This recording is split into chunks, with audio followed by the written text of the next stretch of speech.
નમસ્કાર મિત્રો, સ્વાગત છે તમારું મારી YouTube ચેનલ ગુરુજી ઓનલાઈનમાં। જો મિત્રો ચેનલ પર તમે નવા હોય તો ચેનલને સબસ્ક્રાઇબ કરો, લાઈક કરો અને તમારા મિત્રો સાથે શેર કરો, જેથી આવનાર એજ્યુકેશનને લગતા તમામ વિડીયો તમને સમયસર જોવા મળી રહે। ચાલો મિત્રો, આજે એક એજ્યુકેશનના નવા વિડીયો સાથે એક નવા ટોપિક સાથે મળીએ। નમસ્કાર મિત્રો, ફરી એક નવા વિડીયોમાં સ્વાગત છે તમારું। મિત્રો, આજે આપણે તારીખ 15/3/2025 રોજ ધોરણ 3 ગણિત વિષયની અંદર જે એકમ કસોટી છે એનું સંપૂર્ણ સોલ્યુશન સમજવાના છીએ અને જોવાના છીએ। મિત્રો, આ એકમ કસોટીની અંદર પ્રકરણ 3 થી 11 ના પ્રશ્નો પૂછાયા છે, તો ચાલો આપણે હવે એકમ કસોટીનું સોલ્યુશન જોઈએ। પ્રશ્ન 1 છે મિત્રો, નીચે આપેલ વસ્તુમાં રહેલ પ્રવાહી મિલીમીટરમાં મપાય કે લીટરમાં મપાય તે લખો। તો અહીંયા મિત્રો પ્રશ્ન 1 એમ કહેવા માંગે છે કે જે પાત્રો અહીંયા આપ્યા છે આપણને કે એ ની અંદર જે પ્રવાહી માપવામાં આવે છે એ શેની અંદર મપાય છે, મિલીમીટરમાં મપાય કે લીટરમાં મપાય। એટલે જે પાત્ર નાનું હોય મિત્રો, બરાબર, એ પાત્રની અંદર મિલીલીટરમાં મપાશે અને જે પાત્ર ઘણું મોટું હોય એની અંદર લીટરમાં આપણે પ્રવાહી માપી શકીએ છીએ। તો પ્રથમ પ્રશ્ન છે પાણીની ટાંકી, તો એની અંદર આવશે લીટર। ત્યારબાદ બીજો પ્રશ્ન છે ચમચી, તો એ આપણે સૌ જાણીએ છીએ મિલીલીટર આવશે। ત્યારબાદ ટ્રકની ડીઝલની ટાંકી, તો લીટર। 4 નંબર તેલનો ડબ્બો, તો લીટર। 5 નંબર ચાનો ગ્લાસ, તો મિલીલીટર। 6 નંબર દૂધનું ટેન્કર, તો લીટરમાં આવશે। 7 નંબર ઇન્જેક્શન, તો મિલીલીટરમાં। 8 નંબર પાણીનું ટબલર, તો મિલીલીટર। 9 નંબર રસોડામાં રહેલ પાણીનો નળ, તો લીટર। 10 નંબર વાટકીનું પાણી, તો મિલીલીટર। 11 નંબર માટલું, તો લીટર। 12 નંબર નાહવાની ડોલ, તો લીટર। 13 નંબર વોટર બેગ, તો મિલીલીટર। ત્યારબાદ 14 નંબર આંખની દવાની બોટલ, તો મિલીલીટર। 15 નંબર છાસની થેલી, તો મિલીલીટર। પ્રશ્ન નંબર 2, યોગ્ય વિકલ્પ પસંદ કરો। તો મિત્રો અહીંયા પ્રશ્ન આપ્યો છે અને એના 4 ઓપ્શન હશે, એમાંથી સાચો વિકલ્પ તમારે શોધવાનો છે। તો પ્રથમ પ્રશ્ન છે 30ના 6 ભાગ, એટલે કે 30 ને 6 વડે આપણે ભાગાકાર કરવાનો છે। તો 30 ને 6 વડે ભાગી એટલે 6 નો ઘડિયો આપણે બોલીશું જ્યાં સુધી 30 આવે ત્યાં સુધી, તો 6 પંચા 30 થશે। તો આનો જવાબ આવશે મિત્રો ક 5 આવશે, બરાબર। ત્યારબાદ બીજો પ્રશ્ન જોઈએ, 32 ભાગ્યા ખાલી જગ્યા બરાબર 8। તો અહીંયા 32 ને કઈ સંખ્યા વડે ભાગીએ તો એનો જવાબ 8 આવે। તો મિત્રો આપણે 8 નો ઘડિયો બોલીશું તો જે એનો ગુણક આવશે એને આપણે 32 વડે ભાગી શકાશે। તો જેમ કે 8 ચોક 32, તો અહીંયા 4 જવાબ આવશે ખાલી જગ્યામાં। ત્યારબાદ ત્રીજા નંબરનો પ્રશ્ન જોઈએ, 15 માંથી વધારેમાં વધારે કેટલી વાર 3 બાદ કરી શકાય। તો મિત્રો અહીં 3 નો ઘડિયો આપણે બોલીશું તો આપણને એનો જવાબ મળી જશે કે 3 પંચા 15, તો જવાબ આવશે 5 બ। ચોથો પ્રશ્ન જોઈએ, 48 ભાગ્યા 6 બરાબર ખાલી જગ્યા। તો અહીંયા 48 ને 6 વડે ભાગાકાર કરવાનો છે, એટલે 6 નો ઘડિયો આપણે બોલીશું તો એનો જવાબ મળી જશે કે 6 અઠ્ઠા 48, તો જવાબ આવશે 8 બ। ત્યારબાદ પાંચમો પ્રશ્ન જોઈએ મિત્રો, 8 માંથી વધુમાં વધુ કેટલી વાર 8 બાદ કરી શકાય, બરાબર। તો 8 માંથી મિત્રો એક જ વાર 8 બાદ થઈ શકે, એટલે 8 માંથી 8 જાય તો જવાબ 0 આવે, એટલે જવાબ આવશે બ 1 વાર। ત્યારબાદ છઠ્ઠો પ્રશ્ન જોઈએ મિત્રો, 36 ભાગ્યા ખાલી જગ્યા બરાબર 6, બરાબર। તો અહીંયા પણ એ રીતે છે કે આપણે 6 નો ઘડિયો બોલીશું કે જે એનો ગુણક હોય એના વડે આપણે 36 ને ભાગી શકાશે। તો છાયો 36, તો અહીંયા જવાબ આવશે બ 6। સાતમો પ્રશ્ન જોઈએ મિત્રો, કેટલી રિક્ષાના કુલ પૈડા 24 થાય। તો એક રિક્ષાની અંદર મિત્રો આપણે સૌ જાણીએ છીએ કે 3 પૈડા હોય, બરાબર। તો આપણે 3 નો ઘડિયો બોલીશું જ્યાં સુધી 24 આવે ત્યાં સુધી, તો 3 અઠ્ઠા 24, તો અહીંયા જવાબ આવશે 8, એટલે કે જવાબ આવશે બ 8। ત્યારબાદ 8મો પ્રશ્ન જોઈએ મિત્રો, કેટલી ગાયના કુલ પગ 40 થાય। તો મિત્રો આપણે સૌ જાણીએ છીએ કે એક ગાયને 4 પગ હોય, બરાબર। તો 40 ભાગ્યા 4 કરીશું તો જવાબ આવશે 10, બરાબર। અને 4 નો ઘડિયો આપણે 40 સુધી બોલીશું તો પણ આપણને જવાબ ખબર પડી જશે કે 10, બરાબર। તો અહીંયા જવાબ આવશે બ 10। ત્યારબાદ 9મો પ્રશ્ન જોઈએ મિત્રો, 18 મણકાને 6 સરખા જૂથમાં વહેંચતા હોય તો નીચે પૈકી કયો વિકલ્પ સાચો ગણાય, બરાબર। તો અહીંયાથી મિત્રો 18 મણકાને 6 સરખા ભાગમાં વેચવાના, એટલે કે ભાગ કરવાના છે, 6 અલગ અલગ ભાગ। એટલે ભાગ શબ્દ આવેલા આપણને ખબર પડી જાય કે અહીંયા ભાગાકારની વાત થાય છે, એટલે અહીંયા જવાબ આવશે મિત્રો અ 18 ભાગ્યા 6। 10મો પ્રશ્ન મિત્રો, 8 બકરીના કુલ કેટલા પગ થાય। તો મિત્રો એક બકરીને 4 પગ હોય, બરાબર. તો 8 બકરીના એટલે 8 ગુણ્યા 4 કરીશું તો આપણને જવાબ મળશે 32. તો અહીંયા જવાબ આવશે ક 32. ત્યારબાદ 11મો પ્રશ્ન જોઈએ મિત્રો, કેટલી કારના કુલ પૈડા 20 થાય? તો અહીંયા મિત્રો જવાબ આવશે 4 કારના, બરાબર. ઘણા લોકોને એ પ્રશ્ન હશે કે સાહેબ એક કારની અંદર તો 4 પૈડા આવે, બરાબર. તો 4 પંચા 20 થાય, બરાબર. તો અહીંયા બે જવાબ પણ સાચા હોઈ શકે છે કે 5 કાર પણ આવે અને 4 કાર પણ આવે, પરંતુ આમ આપણે ગાડીમાં જોવા જઈએ તો ગાડીમાં એક સ્પેર વ્હીલ પણ હોય છે, એટલે કે એક ગાડીની અંદર 5 ટાયર હોય. એટલે જો તમે એ ગણતરી કરીને લખશો 4 કાર તો પણ સાચું છે, એટલે કે 5 ચોક 20 એટલે 4 ગાડી થાય, અને તમે 4 ટાયર ગણશો તો 5 ચોક 20 એટલે 5 કાર પણ સાચો જવાબ છે. એટલે અહીંયા બંને તમે સાચા જવાબ કહી શકો છો. ત્યારબાદ 12મો પ્રશ્ન, ખાલી જગ્યા ભાગ્યા 3 બરાબર 5, બરાબર. તો કઈ સંખ્યાને આપણે ભાગાકાર કરીએ 3 વડે તો એને જવાબ 5 આવે. એટલે મિત્રો અહીં જો તમે 3 અને 5નો ગુણાકાર કરશો તો એ જ સંખ્યા તમને મળી જશે, એટલે કે 3 પંચા 15. તો અહીંયા 15 ખાલી જગ્યામાં આવશે. તો અહીંયા જે ખાલી જગ્યા છે એની અંદર 15 આવશે, કે 15 ભાગ્યા 3 બરાબર 5 જવાબ આવે. ત્યારબાદ 13મા નંબરની ખાલી જગ્યા જોઈએ, કેટલી સાયકલના કુલ પૈડા 16 થાય? બરાબર. તો અહીંયા મિત્રો એક સાયકલમાં 2 પૈડા હોય, બરાબર. એટલે 16 ભાગ્યા આપણે 2 કરીશું તો જવાબ આવશે 8. તો અહીંયા જવાબ આવશે ક 8. 14મો પ્રશ્ન, 6 બાળકોના કુલ પગ કેટલા થાય? તો એક બાળકને 2 પગ હોય મિત્રો, તો 6 બાળકને કેટલા હોય? એટલે 6 દુ 12. તો અહીંયા જવાબ આવશે મિત્રો ક 12. 15મો પ્રશ્ન જોઈએ મિત્રો, 35 ભાગ્યા ખાલી જગ્યા બરાબર 5.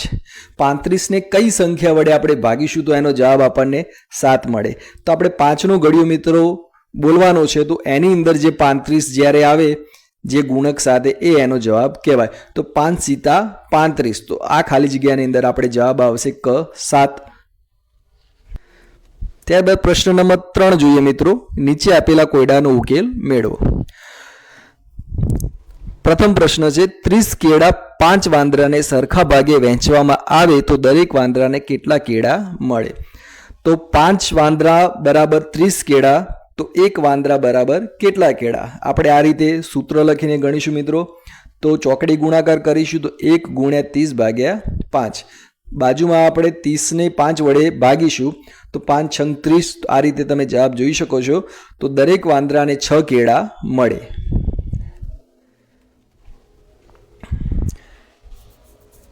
એવી રીતે બીજો દાખલો છે મિત્રો, 12 સફરજન 4 બાળકોને વહેંચતા દરેક બાળકના ભાગમાં કેટલા સફરજન આવે?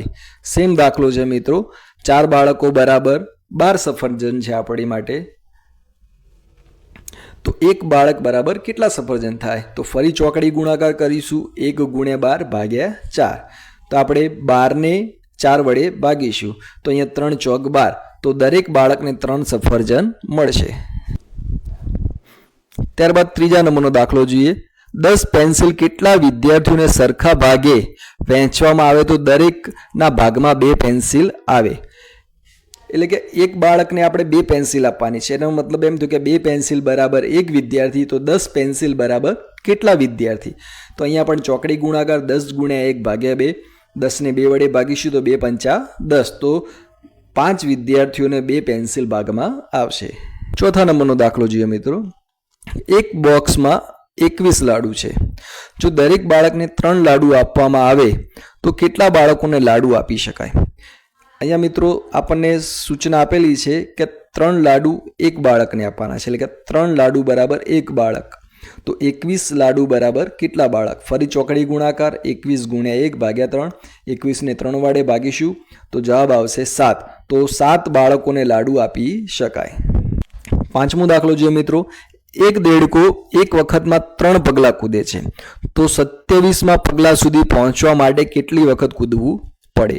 તો અહીંયા આપણને જે શરત આપી છે એની વાત કરીએ કે 3 પગલાં બરાબર 1 વખત, તો 27 પગલાં બરાબર કેટલી વખત? બરાબર. તો 27 ગુણ્યા 1 ભાગ્યા 3 ચોકડી ગુણાકાર. ફરી આપણે 27ને 3 વડે ભાગીશું તો જવાબ આવશે 9. તો 27મા પગલાં સુધી પહોંચવા માટે 9 વખત કૂદવું પડે.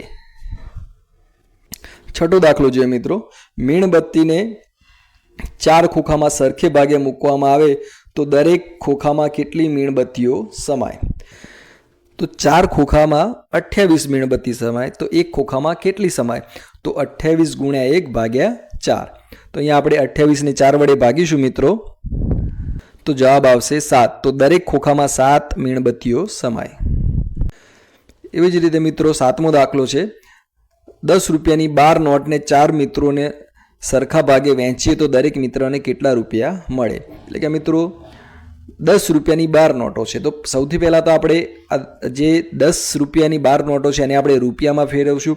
તો 10 રૂપિયાની 12 નોટો એટલે 10 ગુણ્યા 12 કરીશું એટલે 120 રૂપિયા થયા. હવે આપણે 120 રૂપિયા 4 મિત્રોમાં સરખા ભાગે વેચવાના છે. 4 મિત્રો બરાબર 120 રૂપિયા, તો એક મિત્ર બરાબર કેટલા?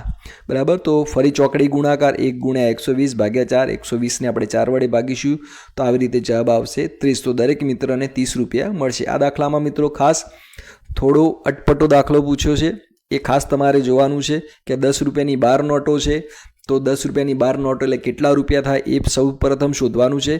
અને આપણને જવાબ દરેક મિત્રને કેટલા રૂપિયા આવે એ પૂછ્યું છે, કેટલી નોટો આવે એ પૂછ્યું નથી. એટલે આપણે આ દાખલો આ રીતે ગણવાનો છે. ત્યારબાદ 8મો દાખલો જોઈએ મિત્રો. કેતનભાઈ પાસે 30 મીટર દોરડું છે. તે 3 બાળકોને સમાન રીતે વહેંચે તો દરેક બાળકને કેટલા મીટર દોરડું આવે? એટલે અહીંયા મિત્રો 3 બાળકો બરાબર 30 મીટર દોરડું છે, તો એક બાળક બરાબર કેટલા મીટર દોરડું આવે? તો ફરી ચોકડી ગુણાકાર કરીશું મિત્રો. 1 ગુણ્યા 30 ભાગ્યા 3 બરાબર 10 મીટર દોરડું દરેક બાળકને ભાગમાં આવે. ત્યારબાદ 9મા નંબરનો દાખલો. મીતાને એક રોટલી બનાવતા 3 મિનિટ લાગે છે, તો 27 મિનિટમાં કેટલી રોટલી બને? તો 3 મિનિટ બરાબર 1 રોટલી, તો 27 મિનિટ બરાબર કેટલી રોટલી? ફરી ચોકડી ગુણાકાર 27 ગુણ્યા 1 ભાગ્યા 3 બરાબર જવાબ આવશે 9 રોટલી. તો 27 મિનિટમાં 9 રોટલી બને. ત્યારબાદ પ્રશ્ન નંબર 4 જોઈએ મિત્રો. કોષ્ટક આધારે પ્રશ્નોના જવાબ આપવાના છે. અહીંયા એક કોષ્ટક આપ્યું છે, તમે જોઈ શકો છો કે 1 કિલોગ્રામ શાકભાજીના ભાવ નીચે મુજબ છે, તેના આધારે પ્રશ્નોના જવાબ આપો. તો મિત્રો શાકભાજી છે, કિલોમાં એનો ભાવ છે. બટાકા 30 રૂપિયા કિલો, ટામેટા 40 રૂપિયા, રીંગણ 20 રૂપિયા, ડુંગળી 50 રૂપિયા અને મરચાં 60 રૂપિયા. હવે આના આધારે તમારે પ્રશ્નોના જવાબ આપવાના છે. તો પ્રથમ પ્રશ્ન, સૌથી ઓછો ભાવ કઈ શાકભાજીનો છે? તો જવાબ આવશે રીંગણ. બીજા નંબરનો પ્રશ્ન, કઈ શાકભાજી 30 રૂપિયાની 1 કિલોગ્રામ છે? તો જવાબ આવશે બટાકા. પ્રશ્ન નંબર 3, 1 કિલોગ્રામ રીંગણ અને 1 કિલોગ્રામ ડુંગળીના કુલ કેટલા રૂપિયા થાય? તો કોષ્ટકમાં આપણે જોઈ શકીએ છીએ કે 20 રૂપિયા અને 50 રૂપિયા, તો 20 + 50 બરાબર 70 રૂપિયા. ચોથા નંબરનો પ્રશ્ન જોઈએ મિત્રો. સૌથી વધુ ભાવ કઈ શાકભાજીનો છે? તો જવાબ આવશે મરચાં. 5મા નંબરનો પ્રશ્ન, 1 કિલોગ્રામ ટામેટાનો ભાવ જણાવો. તો જવાબ આવશે 40 રૂપિયા. એવી રીતે બીજા નંબરનો પ્રશ્ન છે, વસ્તુ અને તેનો ભાવ નીચે મુજબ છે, એના આધારે પ્રશ્નોના જવાબ. ફૂડ પટ્ટીના 10 રૂપિયા, નોટબુકના 25 રૂપિયા, વોટર બેગના 30 રૂપિયા, કંપાસ બોક્સના 40 રૂપિયા અને પેનના 15 રૂપિયા. તો આ રીતે પ્રશ્નોના જવાબ આપે છે મિત્રો. સૌથી વધુ ભાવ કઈ વસ્તુનો છે? તો કંપાસ બોક્સ. પ્રશ્ન 2, 1 નોટબુક અને 1 પેનના કુલ કેટલા રૂપિયા થાય? તો 25 + 15 બરાબર 40 રૂપિયા. 1 વોટર બેગનો ભાવ જણાવો. તો 30 રૂપિયા. ચોથો પ્રશ્ન, સૌથી ઓછો ભાવ કઈ વસ્તુનો છે? તો ફૂટપટ્ટીનો. કઈ વસ્તુનો ભાવ 15 રૂપિયા છે? તો પેન. એ રીતે ત્રીજા નંબરનો પ્રશ્ન છે કે મનપસંદ મીઠાઈ ભાવતી હોય તેવા માણસોની સંખ્યા આપેલ છે, તેના પરથી નીચેના પ્રશ્નોના જવાબ આપો. અને મિત્રો ગુલાબજાંબુ તો કેટલા માણસોને ભાવે છે? તો 55, લાડુ તો 65, મોહનથાળ તો 80, બરફી તો 40 અને જલેબી તો 60. તો એના આધારે પ્રશ્નોના જવાબ અહીંયા આપેલા છે કે સૌથી ઓછી મનપસંદ મીઠાઈ કઈ છે? તો જવાબ આવશે બરફી. બીજા નંબરનો પ્રશ્ન જોઈએ, ગુલાબજાંબુ અને જલેબી કુલ કેટલા માણસોને ભાવે છે? તો ગુલાબજાંબુ 55 અને જલેબી 60, બંનેનો આપણે સરવાળો કરીશું તો 115. ત્રીજા નંબરનો પ્રશ્ન, સૌથી વધુ મનપસંદ મીઠાઈ કઈ છે? તો જવાબ આવશે મોહનથાળ. પ્રશ્ન નંબર 4, લાડુ કરતાં વધુ પસંદ હોય એવી મીઠાઈ કઈ છે? તો જવાબ આવશે મોહનથાળ. બરફી ભાવતી હોય તેવા માણસોની સંખ્યા કેટલી છે? તો જવાબ આવશે 40. પ્રશ્ન નંબર 5, ચિત્રલેખ આધારે પ્રશ્નોના જવાબ આપો. અહીંયા મિત્રો પ્રશ્ન 1 છે કે ચિત્રલેખમાં દર્શાવેલ વૃક્ષોની સંખ્યાના આધારે નીચેના પ્રશ્નોનો જવાબ લખવાના છે. અહીંયા વૃક્ષ આપેલા છે તો લીમડો, તો વૃક્ષોની સંખ્યા 3 છે. આસોપાલવ તો એની 2 સંખ્યા છે. વડ 1 છે, પીપળો 2 છે અને આંબલી 4 છે. તો પ્રથમ પ્રશ્ન, કયા વૃક્ષની સંખ્યા સૌથી વધુ છે? તો જવાબ આવશે આંબલી. પ્રશ્ન 2, આસોપાલવના કેટલા વૃક્ષ આવેલા છે? તો 2 વૃક્ષ. પ્રશ્ન 3, વડ અને પીપળાના કુલ કેટલા વૃક્ષ છે? તો વડનું 1 અને પીપળાના 2 એમ કરીને કુલ 3 વૃક્ષ. પ્રશ્ન 4, કયા 2 વૃક્ષોની સંખ્યા સરખી છે? તો પીપળો અને આસોપાલવ. એવી જ રીતે બીજો પ્રશ્ન છે, ગેરહાજર બાળકો. કયા વારે કેટલા બાળકો ગેરહાજર છે એ આપેલું છે કે સોમવારે 1 બાળક, મંગળવારે 2 બાળક, બુધવારે કોઈ નહીં, ગુરુવારે 3, શુક્રવારે 1 અને શનિવારે 5 બાળકો ગેરહાજર છે. એના આધારે પ્રશ્નોના જવાબ. ગુરુવાર વર્ગમાં કેટલા વિદ્યાર્થીઓ ગેરહાજર છે? તો 3 વિદ્યાર્થીઓ. પ્રશ્ન 2, વર્ગમાં તમામ વિદ્યાર્થીઓ હાજર હોય તેવો કયો વાર છે? તો બુધવાર. પ્રશ્ન 3, કયા વારે સૌથી વધુ વિદ્યાર્થીઓ ગેરહાજર રહેલ છે? તો શનિવારે. પ્રશ્ન 4, કયા વારે 2 વિદ્યાર્થીઓ ગેરહાજર હતા? તો મંગળવારે. એવી જ રીતે પ્રશ્ન 2, ચિત્રાલેખમાં દર્શાવેલ આકારોની સંખ્યાના આધારે નીચેના પ્રશ્નોના જવાબ લખો. તો ચોરસ આકારની સંખ્યા છે 2, ત્રિકોણની 1, લંબચોરસની 3 અને ગોળની 4. પ્રથમ પ્રશ્ન, કયા આકારની સંખ્યા સૌથી વધુ છે? તો જવાબ આવશે ગોળ. પ્રશ્ન 2, ચોરસ અને ત્રિકોણ આકારની કુલ સંખ્યા કેટલી થાય છે? તો 2 + 1 = 3. પ્રશ્ન 3, ગોળ આકારની સંખ્યા કેટલી છે? તો 4. કયા આકારની સંખ્યા 3 છે? તો એનો જવાબ આવશે લંબચોરસ. તો મિત્રો, આજનો વિડીયો અહીંયા પૂરો થાય છે. આશા રાખીએ છીએ કે વિડીયો તમને ગમ્યો હશે, અને જો આવા જ વિડીયો તમને જોવા ગમતા હોય તો મારી ચેનલને લાઇક કરજો, શેર કરજો અને સબસ્ક્રાઈબ કરજો. મળીએ ફરી એક નવા વિડીયોમાં. આભાર.